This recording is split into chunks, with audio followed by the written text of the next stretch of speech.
अब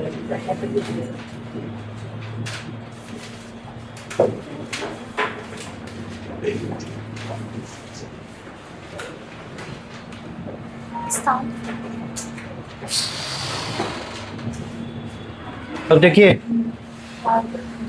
कल वो लोग देख कर आए थे, लास्ट हम लोग जहां तक पहुंचे थे वहां तक था कि किसी भी तरह के समस्या का जो वेलफेयर स्कीम्स है उसका सबसे बड़ा प्रॉब्लम हो जाता है population explosion.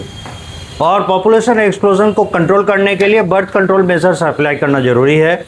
Birth control measures के लिए टारगेट ग्रुप कौन से हैं? जो रिप्रोडक्टिव एज में लोग हैं वो, ठीक है। तब फिर हम लोग उसको क्लासिफाई किए थे, 6 या 7 टाइप्स आए थे, 1 बाई 1। पहला है नेचुरल और ट्रेडिशनल मेथड।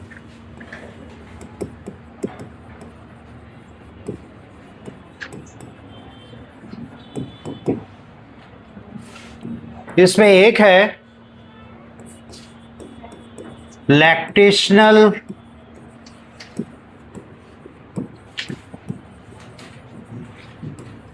एमनोरिया और दूसरा है कॉइटस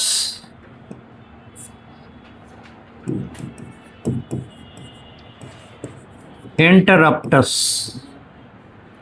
और पीरियोडिक एब्स्टेंशिया। ये टर्म्स हैं पर इनके मीनिंग बहुत सिंपल है। पहला देखिए, लैक्टेशनल एमनोरिया ये है क्या? आप देखें, जब बेबी बर्थ हुआ उस समय जो प्राइमरी रेस्पॉन्सिबल हार्मोन था जिसके वजह से बर्थ अप्लाई हो पाता है, कंप्लाई हो पाता है, वो हार्मोन था ऑक्सीटोसिन। देखें, और इसीलिए उसको बर्थ हार्मोन भी कहते हैं, ठीक है। बर्थ हार्मोन के बाद, मतलब बर्थ के बाद एक और चीज रिक्वायर्ड होता है, ब्रेस्ट फीडिंग। क्योंकि जो नियोनेट है वो केवल और केवल मेल डाइजेस्टिंग कैपेसिटी रखता है और उसके लिए उसके स्टमक में एक स्पेशल एंजाइम भी फॉर्म करता है, वो रेनिन है, और वो मिल्क को डाइजेस्ट करने के लिए ही स्पेशली बने होते हैं, ठीक है। इसलिए मिल्क बेस्ड डाइट ही उसका रहता है। अब है क्या, इस दौरान मिल्क प्रोडक्शन जो होता है वो इनिशिएट कर चुका होता है ह्यूमन प्लेसेंटल लैक्टोजन, ठीक है। वो उस लायक उसको बना चुका होता है मैमरी ग्लैंड्स को कि उसे मिल्क सिक्रीट हो सके।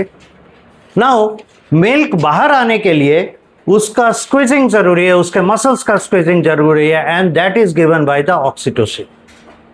पर ऑक्सीटोसिन का एक और साइट ऑफ एक्शन है। एक तो साइट ऑफ एक्शन हो गया on the mammary glands, muscles of the mammary glands, जो कि पंप करता है, पुश करता है मिल्क को बाहर आने के लिए। और दूसरा उसका साइट ऑफ एक्शन है मायोमेट्रियम, जो एंडोमेट्रियम का मिडिल वॉल। इस वजह से वहां पे भी विगरस कंट्रैक्शन आए दिन होता है, अक्सर होता है उस ड्यूरेशन में, जिस वजह से वो एंडोमेट्रियम वॉल को अनसुटेबल बनाता है इम्प्लांटेशन के लिए। तो इस दौरान अगर फर्टिलाइजेशन होता है तो उस फर्टिलाइजेशन के दौरान इम्प्लांटेशन होना पॉसिबल नहीं होता, बिकॉज एंडोमेट्रियम वॉल बहुत ज्यादा अनस्टेबल होता है। क्योंकि below the endometrium wall myometrium contracting mode में रहता है। Reason oxytocin. तो इस ड्यूरेशन में, इस 6 मंथ पीरियड में ऑक्सीटोसिन का लेवल ब्लड में हाई रहता है, इसी वजह से एंडोमेट्रियम वॉल सुटेबल नहीं होता इम्प्लांटेशन के लिए। So the birth control can be automatically taking place during this period. समझ गए? इसी को लैक्टेशनल एमनोरिया कहते हैं। ये amenorrhoea unsuitable for implantation, lactational या lactational during the period of milk secretion.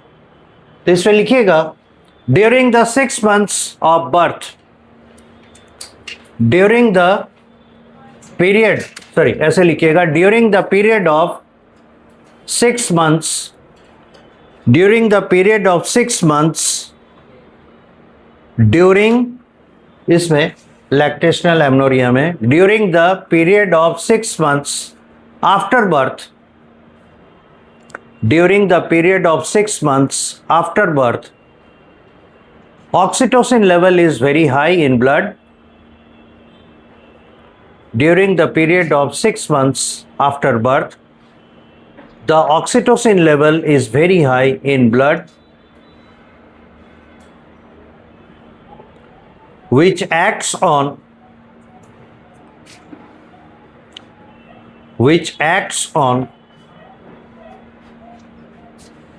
myometrium of uterus, as well, which acts on myometrium of uterus as well, triggering contraction,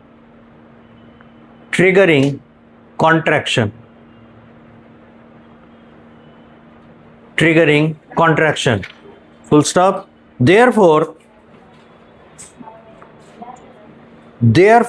it makes endometrium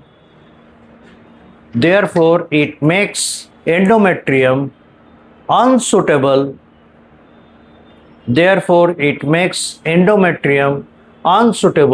For implantation.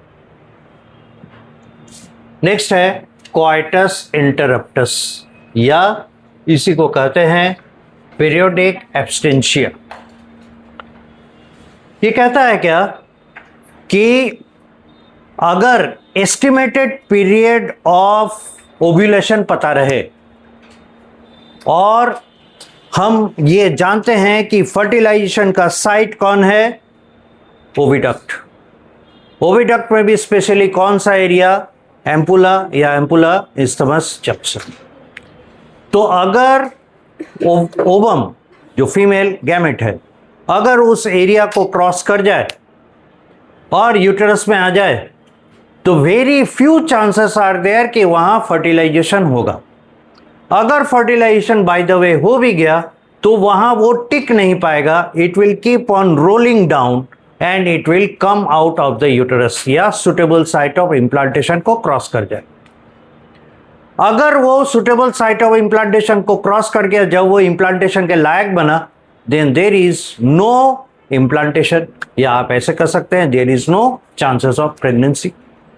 तो अगर male gamete को female gamete से meet करने का time सिर्फ वो period जिस समय ओव्यूलेशन हुआ या प्रोबेबल टाइम ऑफ ओव्यूलेशन है टू जब तक वो ओविडक्ट को ट्रेवल कर रहा है, उस ड्यूरेशन को अगर अवॉइड किया जाए तो बाकी किसी भी समय मेल गैमेट अगर मूव करेगा भी फीमेल रिप्रोडक्टिव ट्रैक्ट में, it will not found the female gamete and that is why implantation या फर्टिलाइजेशन इम्पॉसिबल होगा, right.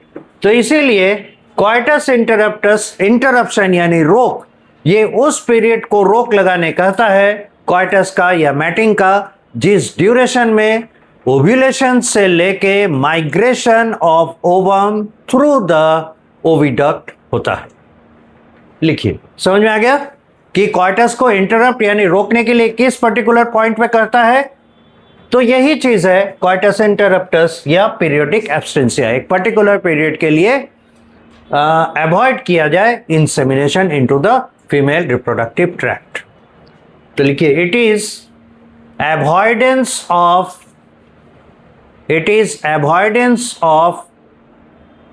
insemination. It is avoidance of insemination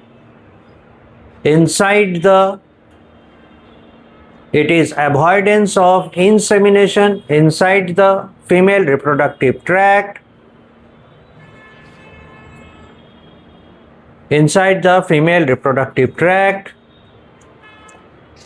from the period of ovulation to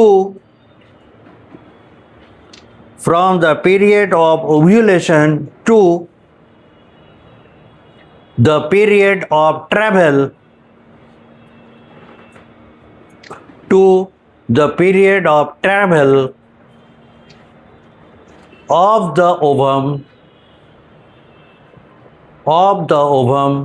through oviduct,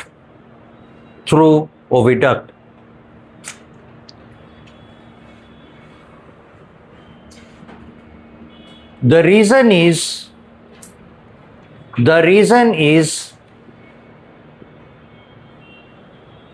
outside oviduct. The reason is outside oviduct. Fertilization chances are.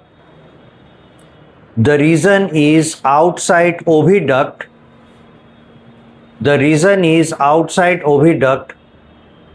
Chances of fertilization. अच्छा, एक ही बात है. Fertilization chances are meager.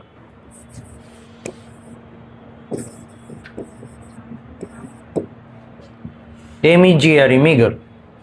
Meager मतलब बहुत कम, few. Fertilization chances are meager. Therefore it will avoid implantation.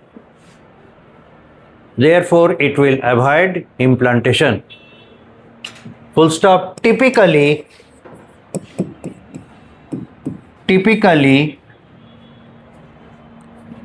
in one menstrual cycle,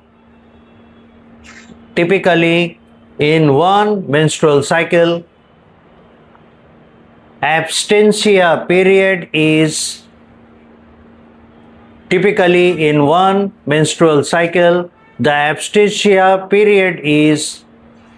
between day 10 to day 17. The abstention period is day 10 to day 17. यानी day 10 से लेके day 14 होता है ovulation on an average, है ना. Theoretically exactly on the day 14 होता है, लेकिन practically female to female vary करता है. तो लार्ज स्केल में वेरिएशन अगर देखा जाए तो डे 10 से शुरू हो सकता है, इसलिए डे 10 टू डे 14 हो गया ओव्यूलेशन पीरियड, और डे 14 टू डे 17 ये ओविडक्ट पार कर जाएगा. और अगर डे 10 को ओव्यूलेशन हुआ तो डेफिनेटली डे 14 में वो ओविडक्ट से बाहर आ चुका होगा, right. So that is why a large span of time has been taken to safely avoid the fertilization period, and that is nearly between the day 10 to day 17. तो ये एक रफ एस्टिमेशन है, कई बार इससे डिले भी हो सकता है. तो उन केसेस में क्या हो सकता है, फर्टिलाइजेशन एंड इम्प्लांटेशन पॉसिबिलिटी होती है. और आप शुरू में ही देखें, जब सातों मेथड्स को आप लिखे हैं तो ऊपर से नीचे की तरफ आप क्या देखें, एफिशिएंसी लेवल बढ़ता है. यानी सबसे लो efficiency level in birth control में कौन है, नेचुरल या बैरियर मेथड, नेचुरल मेथड है. और सबसे हाई लेवल ऑफ एफिशिएंसी पे कौन है, सर्जिकल मेथड. ठीक है. सबसे लो लेवल ऑफ रिवर्सिबिलिटी में कौन है, नेचुरल या क्या कहते हैं, ट्रेडिशनल मेथड. और सबसे हाई लेवल ऑफ रिवर्सिबिलिटी में मतलब उल्टा हो गया, सबसे हाई लेवल ऑफ रिवर्सिबिलिटी मतलब ये प्रोसेस हटाया जाए तो इम्प्लांटेशन हो सकता है, उसमें ये आता है. और सबसे लो लेवल ऑफ रिवर्सिबिलिटी में आता है सर्जिकल मेथड. तो आप इससे समझ सकते हैं कि ऐसा क्यों है. Now we move on to the barrier method.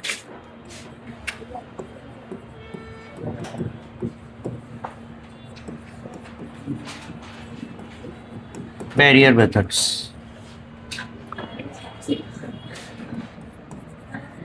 They physically prevent, फिर बात कर रहे हैं, they physically prevent the male gametes to migrate, they physically prevent the male gametes to migrate into the female reproductive tract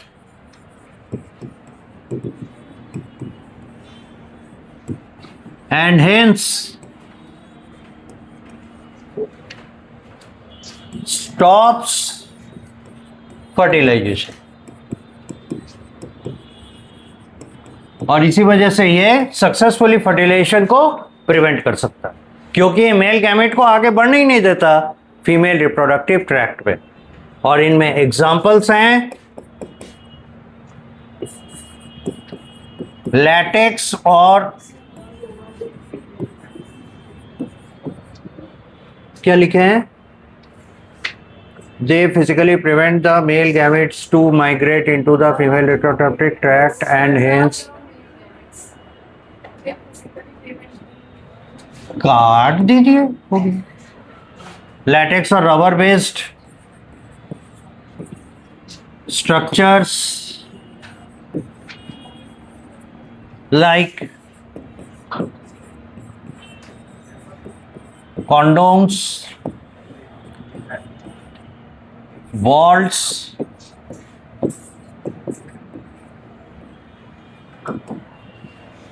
cervical cusps etc. तो ये सभी जो structures हैं ये प्रिवेंट करते हैं मेल गैमेट्स को फीमेल रिप्रोडक्टिव ट्रैक्ट में माइग्रेट करने से.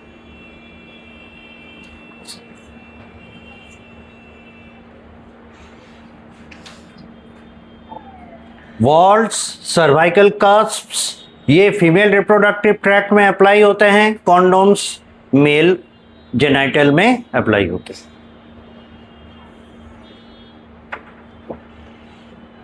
रिप्रोडक्टिव क्या लिखना उसके बाद? ट्रैक्ट होगा TRACT.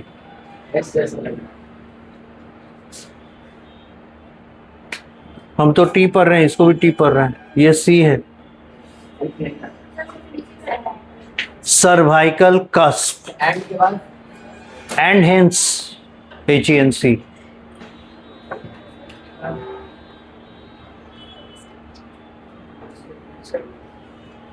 हो चुका.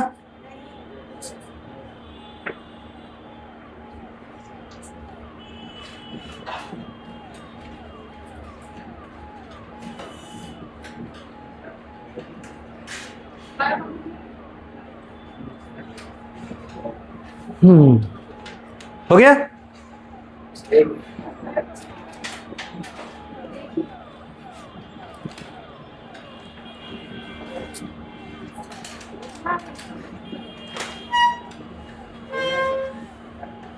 हो गया हो गया. Okay. Serial number 3, the IUDs. ये है intra uterine devices.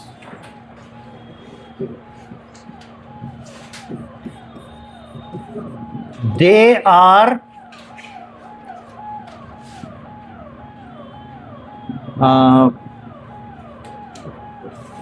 ace shaped or T shaped structures placed in the uterus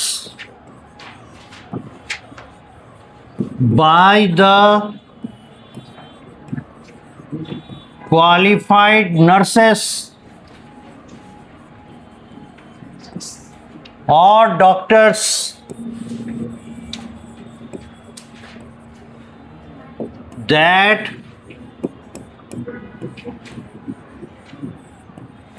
physically prevent the migration of male gametes into the oviduct. ये डिफरेंट मेथड्स, रुक जाइए पहले, ये डिफरेंट मेथड्स अप्लाई करते हैं, है ना, इन इम्प्लांट्स के साथ। और ये इम्प्लांट्स, रुक जाइए पहले समझ लीजिए, ये इम्प्लांट्स ऐसे स्ट्रक्चर्स हैं जो जनरली या तो एस शेप के दिखेंगे या फिर ये टी शेप के होते हैं। एस शेप का भी होगा तो डबल एस, एक एस ऐसे लिखा हुआ, दूसरा एस ऐसे लिखा हुआ, ठीक है, इस तरीके से रहता है, ऐसे इस तरह का शेप होता है। ये और थोड़ा टिल्टेड होता है, ये और थोड़ा टिल्टेड होता है, लाइक दिस, इस तरह के उसे। तो या तो ये एस शेप के होते हैं या टी शेप के होते हैं। तो ये इम्प्लांट्स, आप बुक में भी देखिएगा, फिगर डायग्राम दिया हुआ है। These are the structures that are implanted into the uterus, यानी female reproductive tract of the females by the qualified personnels, ठीक है, पहली चीज। दूसरा काम ये करते क्या है, ये डिफरेंट मेथड से अप्लाई करते हैं जिससे कि मेल गैमेट का migration in the female gamete, female reproductive tract ऐसा हो जाए कि वो किसी भी हालत में ओविडक्ट तक ना पहुंच पाए। रीजन क्या है, ओविडक्ट ही वो साइट है जहां पे फर्टिलाइजेशन होता है। तो अगर इनका माइग्रेशन वहां से रोक दिया जाए तो फर्टिलाइजेशन के चांसेस बहुत बहुत कम हो जाते हैं। तो नेचुरली इम्प्लांटेशन के चांसेस और कम हो जाएंगे। And in this way they are a very effective means of stopping the fertilization, ठीक है। अब इसमें कई तरह के इंस्ट्रूमेंट्स आते हैं, वो हम लोग इसके बाद देखते हैं। पहले आप इनको लिख सकते हैं, इसके बाद आगे बढ़ते हैं।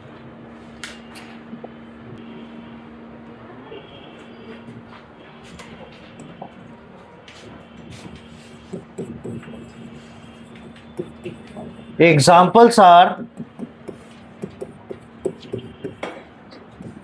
Lippus loop,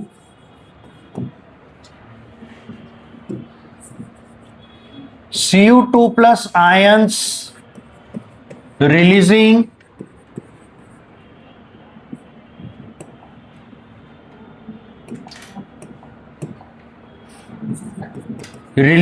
IUDs, hormone releasing IUDs। अब ये काम कैसे करते हैं? लिपस लूप ये किसी भी तरह का सिक्रेशन फीमेल रिप्रोडक्टिव ट्रैक्ट में नहीं करते, ठीक है, बट ये यूटरस में प्लेस कर दिए जाते हैं और ये ऐसा एक लूप लाइक स्ट्रक्चर बनाता है जो स्पर्म सेल्स को, है ना, ओविडक्ट में एंटर करने के रास्ते में हिंडरेंस लाता है, जिस वजह से क्या होता है, ओविडक्ट इनके लिए अनफेवरेबल हो जाता है और इनका माइग्रेशन बहुत ही स्लो हो जाता है। Eventually they are not allowed to enter.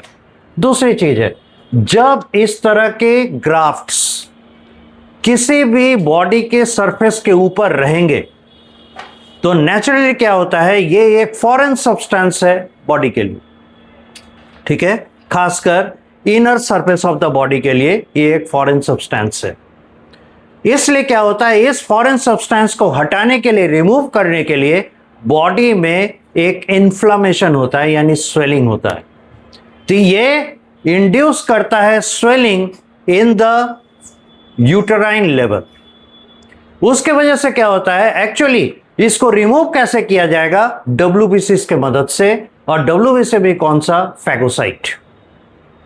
तो ब्लड में पाया जाने वाला फैगोसाइट है, ब्लड में पाया जाने वाला फैगोसाइट, कितने तरह के फैगोसाइट होते हैं,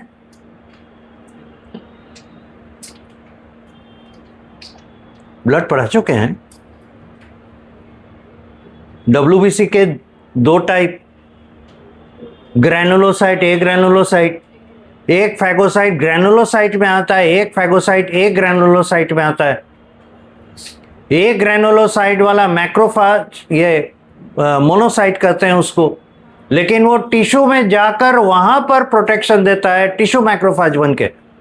तो ब्लड में वो प्रोटेक्शन नहीं देता। दूसरा, जो ग्रेनुलोसाइट ब्लड में प्रोटेक्शन देता है मैक्रोफेज की तरह, वो है न्यूट्रोफिल। और इस न्यूट्रोफिल का उस साइट पे आने के लिए सराउंडिंग ब्लड वेसल का इन्फ्लेम होना, फैलना, फूलना जरूरी है।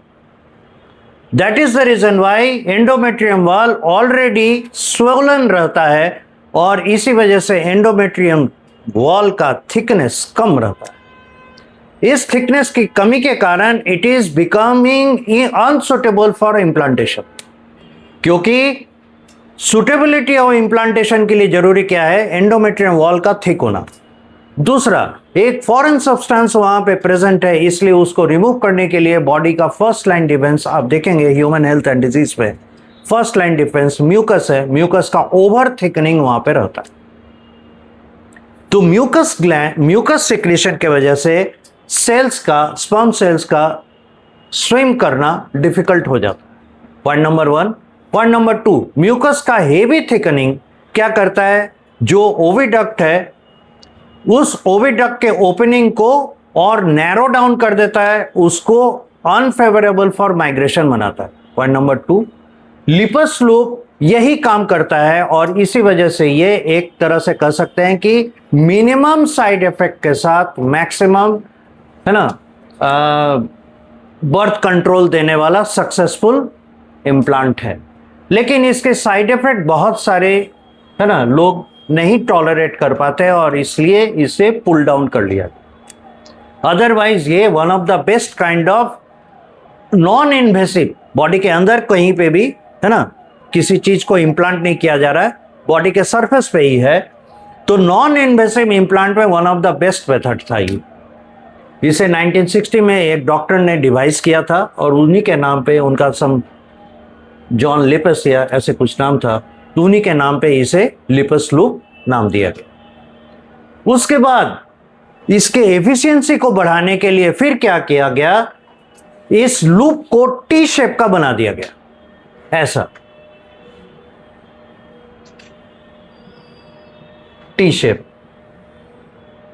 और ये रहता था नियर अबाउट सर्विक्स और ये रहता था नियर द जो ओविडक्ट है, जैसे यूटेरस ऐसे रहेगा,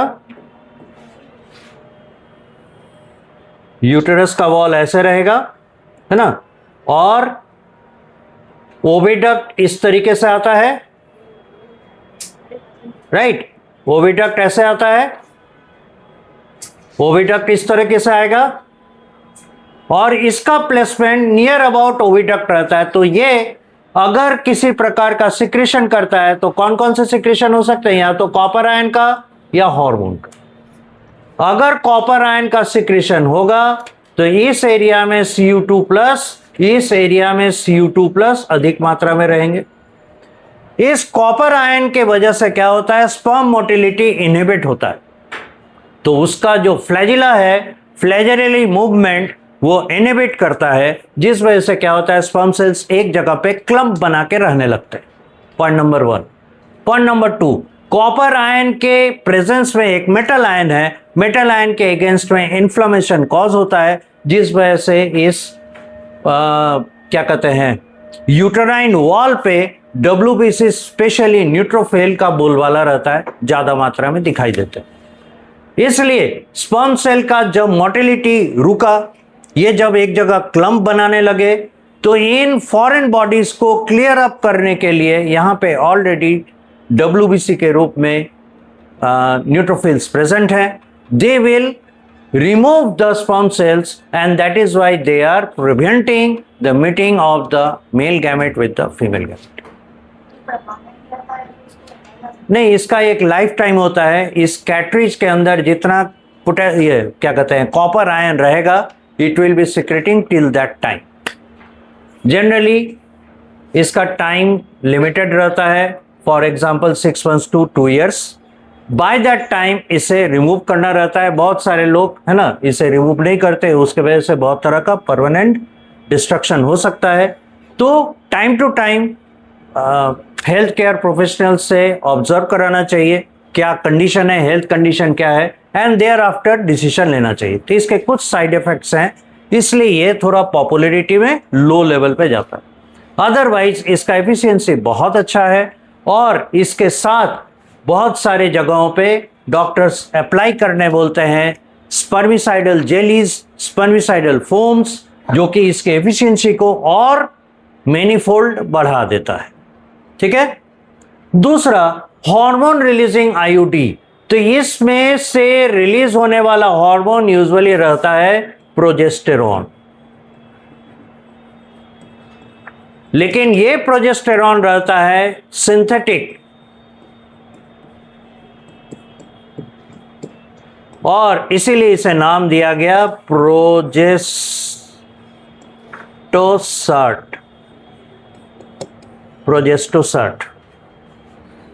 तो हार्मोन रिलीजिंग आईयूडी में प्रोजेस्टेरॉन रिलीज होता है। अगेन प्रोजेस्टेरॉन कैसे काम करता है यूटेराइन लेवल पे, ये म्यूकस के थिकनेस को यहां बढ़ा देता है, जिस वजह से क्या होता है एंडोमेट्रियम वॉल का थिकनिंग हो नहीं पाता सफिशिएंट, और इसी वजह से क्या होता है कि ये अनसुटेबल फॉर इम्प्लांटेशन हो जाता है। थिकनेस अगर नहीं रहेगा तो ट्रोफोप्लास्ट को proper attachment site with the endometrium wall नहीं मिल पाता, इसीलिए फर्टिलाइजेशन इवेंट्स टर्न डाउन हो जाते हैं, और यही पर्पस होता है, यही मेथड होता है हार्मोन रिलीजिंग आईयूडीज का फंक्शन करने का। ठीक है, लिखिए थोड़ा ये टाइप्स पहले लिखिएगा।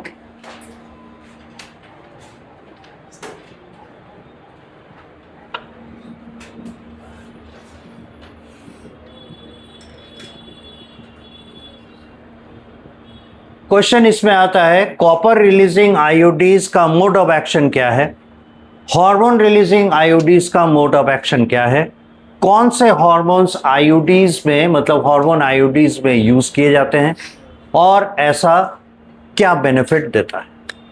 इस तरह के क्वेश्चन इससे बनते हैं। हो गया, एक है लिपिस लूप, दूसरा है कॉपर आयन रिलीजिंग आईयूडी, तीसरा है hormone releasing IUD.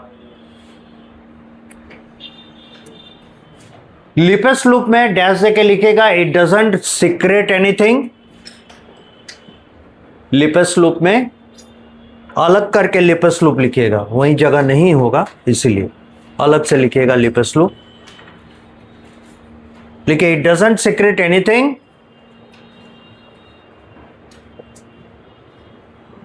it doesn't secrete anything but prevents,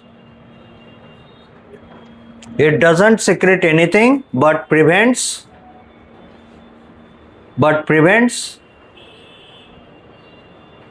migration of sperm cells into the oviduct, but prevents migration of sperm cells, but prevents migration of sperm cells into the oviduct।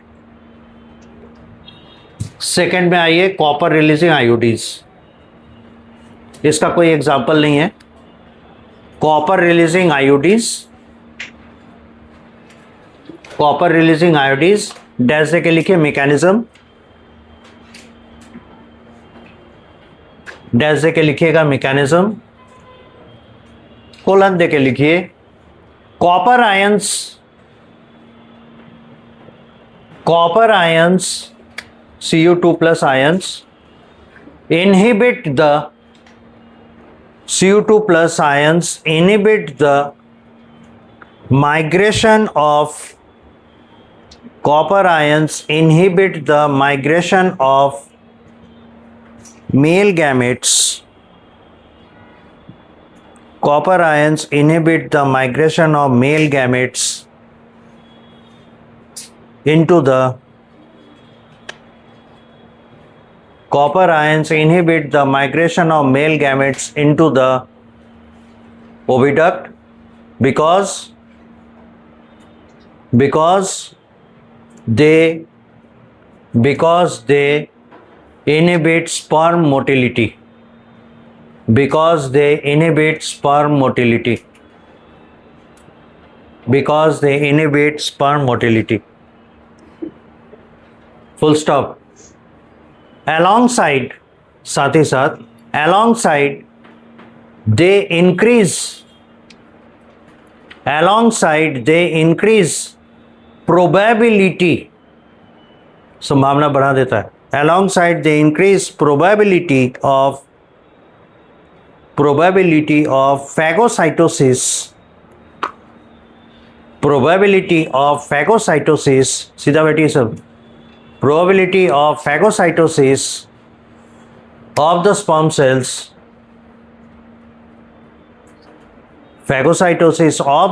cells, overstaying in the uterus, phagocytosis of the sperm cells overstaying in the uterus.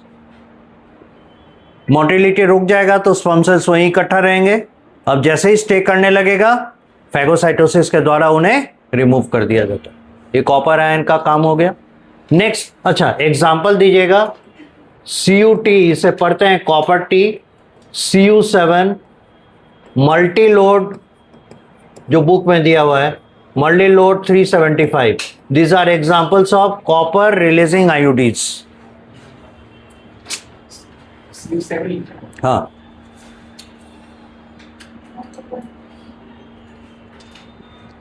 Multiload 375, ये 3 examples हैं।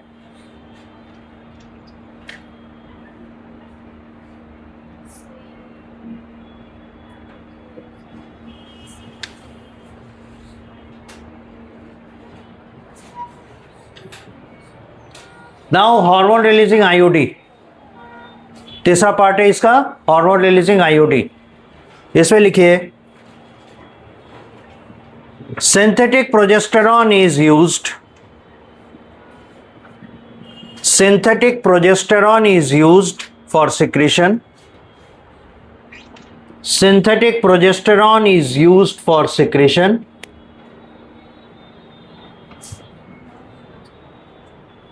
full stop.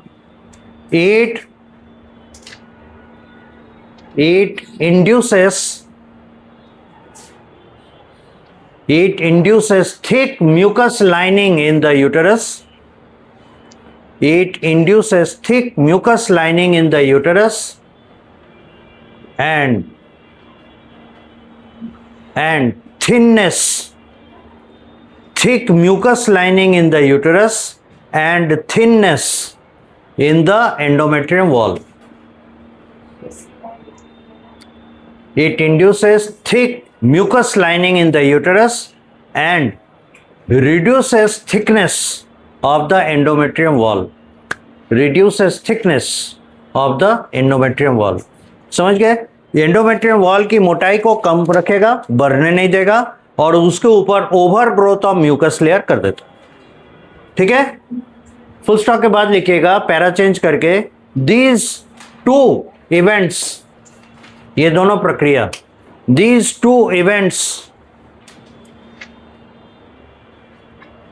makes unsuitable for implantation.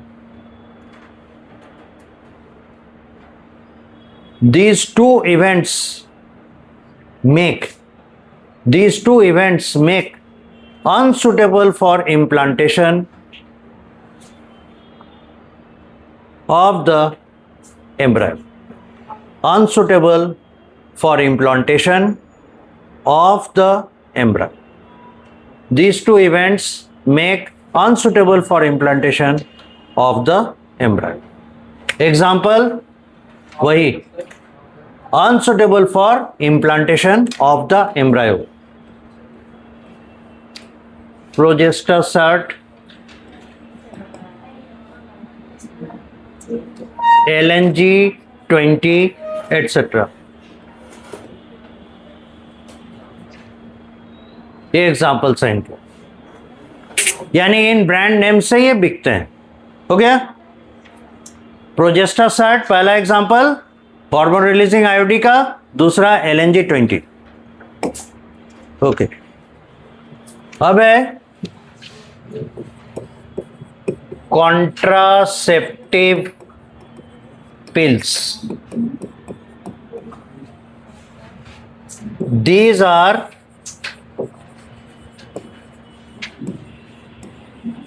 hormone combinations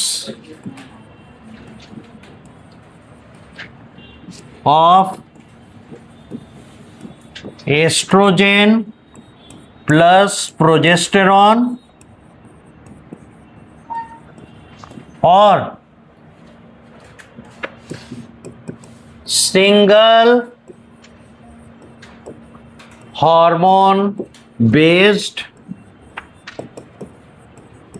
progesterone containing.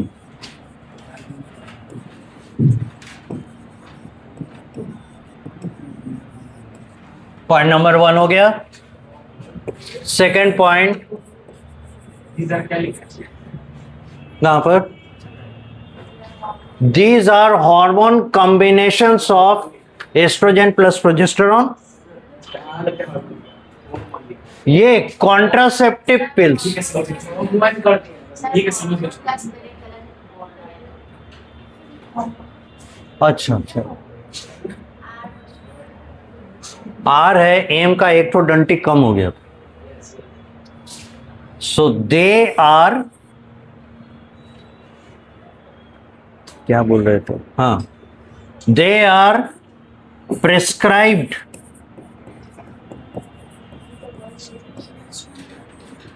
by the qualified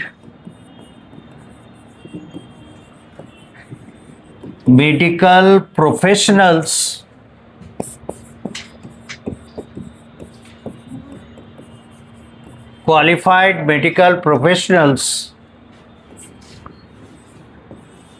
on a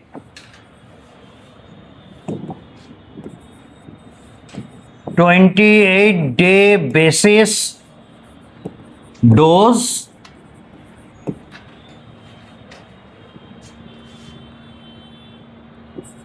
with increasing dose of progesterone till 28th day and then stopping for 7 days and again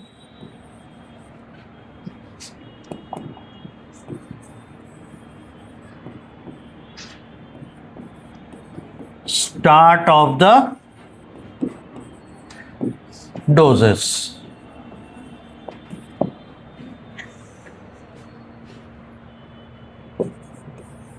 Thus,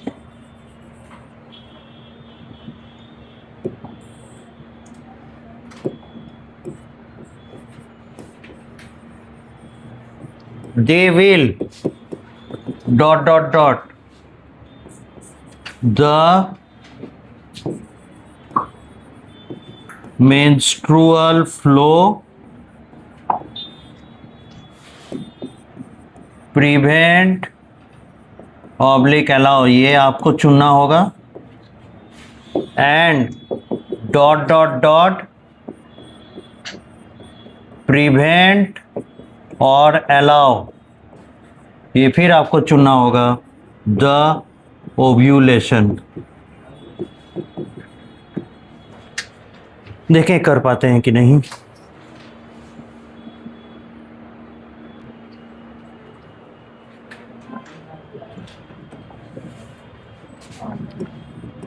CDRI, Central Drug Research Institute, CDRI, Lucknow,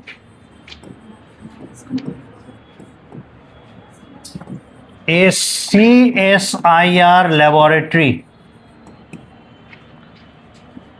CSIR का full form है council for scientific and industrial Research, Council for Scientific and Industrial Research Laboratory. क्या लिखा sir? कहाँ पे? Lucknow, LUCKNOW, Lucknow में है ये एक CSIR लैब है. Has designed a once in a week oral contraceptive, an oral contraceptive called Saheli.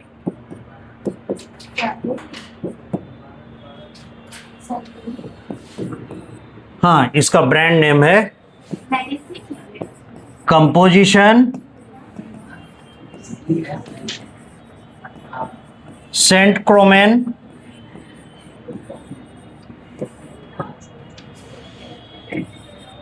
Efficiency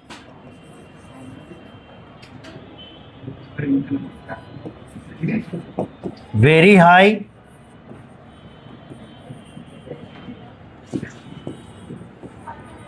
adverse effects lower. Oral contraceptive में दूसरा एग्जांपल है सहेली. इसे डिजाइन किया, डेवलप किया CSIR लैब लखनऊ में है. उसे कहते हैं, उसका नाम है CDRI, central drug research institute. और ये once in a week oral contraceptive pill है.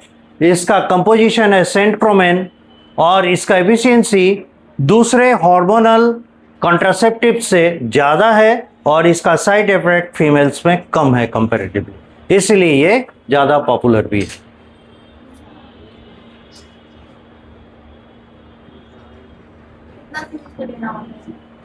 Once in a week.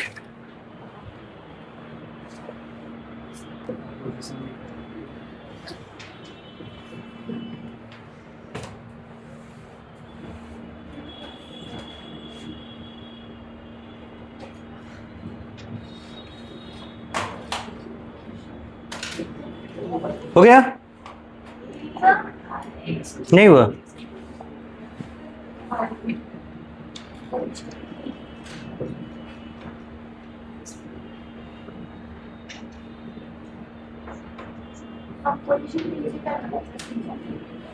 Efficiency, EFFICIENCY.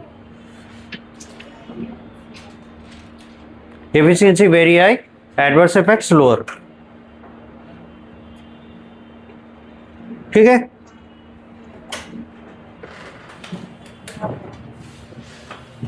अब है ग्राफ्ट्स और implants.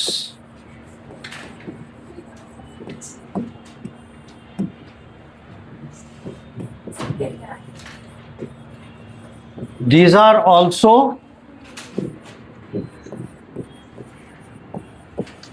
hormone supplements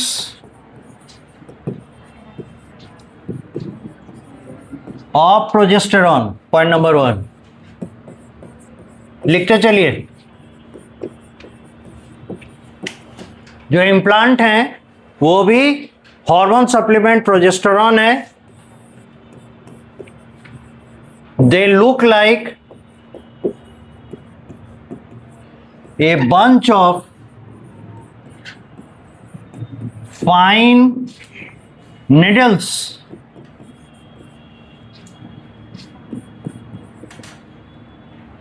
filled with the hormone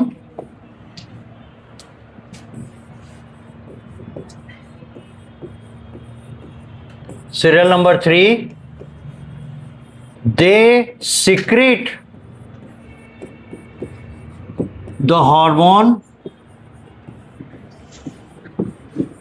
at a very slow rate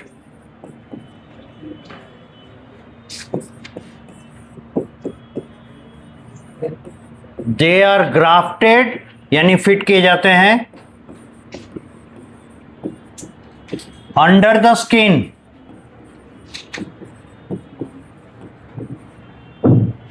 like at underarm etc.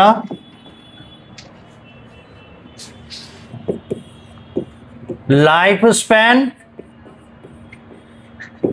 1 to 2 years. ये graft एक बार कराने के बाद ये 1 से 2 साल तक ये काम करते हैं डिपेंडिंग अपॉन द टाइप, और उसके बाद फिर अगर जरूरत पड़ी तो इसे हटाकर दोबारा इम्प्लांट किया जाता है। ऑफ कोर्स जब भी इस तरह का इम्प्लांटेशन होता है क्वालिफाइड मेडिकल प्रोफेशनल्स ही ये काम करते हैं। और ये भी हार्मोन रिलीज कर रहा है और वो भी प्राइमरीली प्रोजेस्टेरॉन, इसका भी इफेक्ट वैसा ही होगा जैसा कि पिछले वाले में देखे, यानी ये ओव्यूलेशन प्रिवेंट करेगा और मेंस्ट्रुअल फ्लो को अलाउ कर भी सकता है, नहीं भी कर सकता है। यहाँ तो कंटिन्यूअसली प्रोजेस्टेरॉन का लेवल मेंटेन है, इसलिए यहाँ प्रोजेस्टेरॉन मेंटेन रहने के कारण इवन इसमें मेंस्ट्रुअल फ्लो भी प्रिवेंटेड रहे।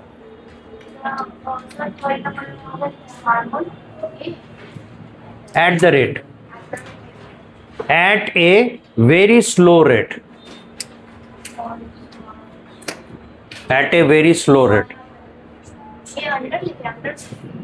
Lifespan 1 to 2 years. Grafted under the skin, like at underarm, etc. Lifespan 1 to 2 years. ठीक है, अब एक लास्ट है 5 minutes हार्डली।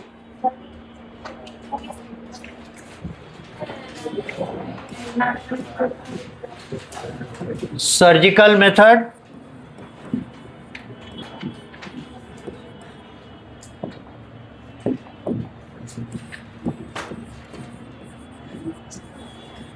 वैसेक्टोमी,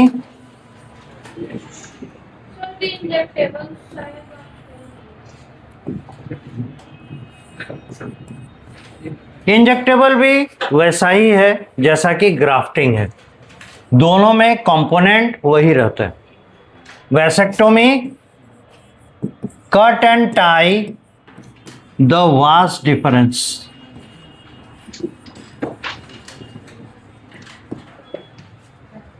और दूसरा मेथड है ट्यूबेक्टोमी,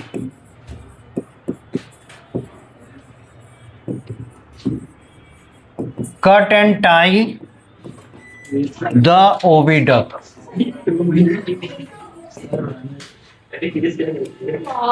सर आप बोलिए ना।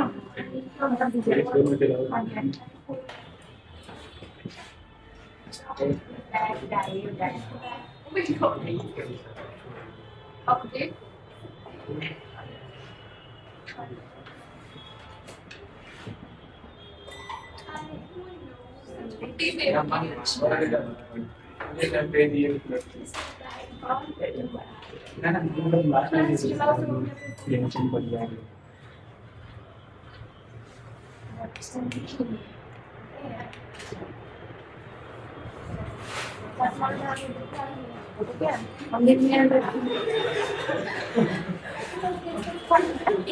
पूरा कीजिए।